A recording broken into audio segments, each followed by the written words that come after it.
À la patinoire de Brest en basket Pro B, Saint-Brieuc recevait hier soir Le Havre, les Américains, et qui entre tout de suite dans le match. QC contré par Jean-Manuel Souza, c'est l'image type du début de rencontre où les Briochins sont menés 17-10 avant de revenir à la marque grâce, vous allez le voir, à ce panier de Robinson.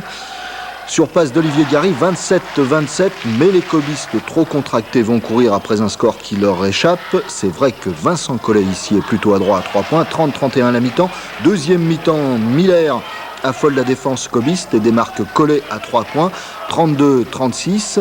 Est-ce la chute de Saint-Brieuc? Non, Robinson et QC se placent au rebond et Laurence additionne en formant un duo avec Gary. QC ici au centre, Gary, Emmanuel, Laurence, 48-41, Olivier Gary s'enfonce dans la raquette, Laurence démarqué au centre, 52-47, et ça va fonctionner jusqu'au break qui soulage enfin Yannick Lemanac. Ce jeu de rigueur défensive, il y a toujours une équipe qui craque. Bon, là c'est le Havre qui a craqué parce qu'on joue ici, dans notre salle avec l'appui du public, et puis mes joueurs ont eu des actions de jeu rapide un peu plus conséquentes que par rapport à la première mi-temps. Et pour le plaisir, voici le dernier panier spectaculaire de Pop, 70-62 pour le Cob. C'est le score final, absolument mon cher Bertrand. Voici maintenant le classement après cette victoire. Saint-Brieuc, vous allez le voir, est seul à la 2e place avant d'aller jouer à Roanne et de recevoir Tours. Numéro 15.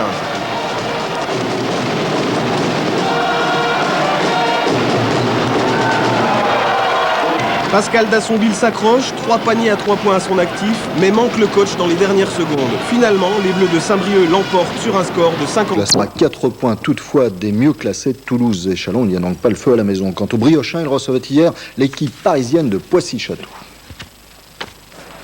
Voici un match qui commence plutôt banalement, même si les Briochins en blanc se font surprendre par le Grand Smith qui aligne 7 points d'affilée en ce début de partie.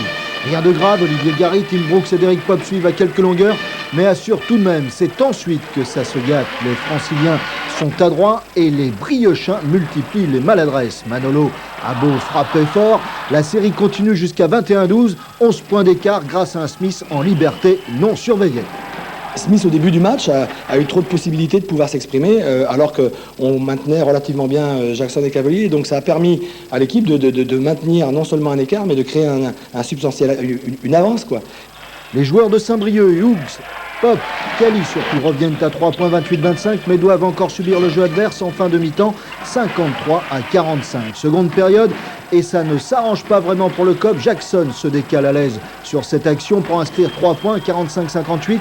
Wari, Gary, Hughes reviennent à 6 points avant de perdre pied face à une équipe plus vive sous le panneau adverse. Ça n'empêche pas Morisot de sortir pour 5 fautes. Les Briochins sont aussi sanctionnés. Simon Guillou fait entrer Guillaume Olivier, mais l'écart est stabilisé. Le match devient nerveux. Les arbitres sifflent beaucoup. Victoria, même s'il n'y a pas de faute, levez la main de Victoria. On va revenir. Voici l'action qui fait exploser la salle. Hughes qui intercepte un ballon et cope d'une 5e faute. Furieux contre lui, il a failli jeter le ballon. L'arbitre, M. Guillard, n'apprécie pas la plaisanterie. 5 joueurs briochins au total seront sortis, 4 à Poissy-Château.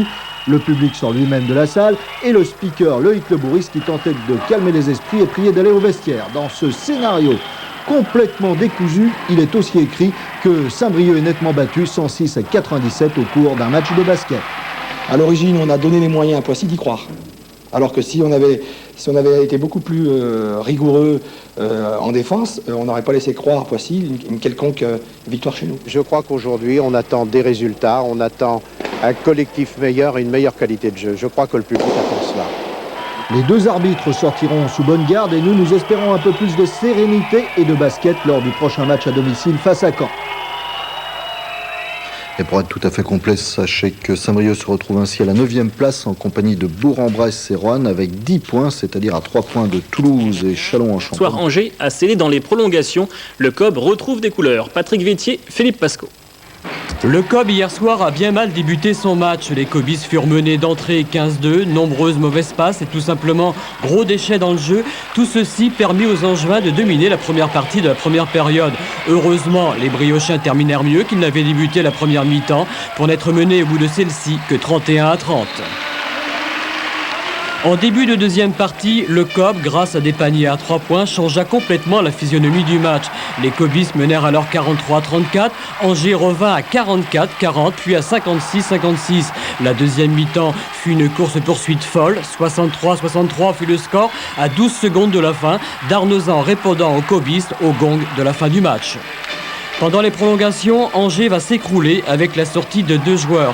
Pop en profita avec un panier à 3 points. Les costarmoricains, grâce justement à Pop, auteur de 10 points pendant ces prolongations, confirmèrent leur domination pour s'imposer au final 85-77. On termine bien l'année et ça va laisser des espoirs pour 97, pour le groupe et puis pour les dirigeants aussi. Et le premier rendez-vous 1997 pour le Cob sera le 4 janvier à Épinal. Deuxième victoire consécutive donc pour Saint-Maurieux et pendant ce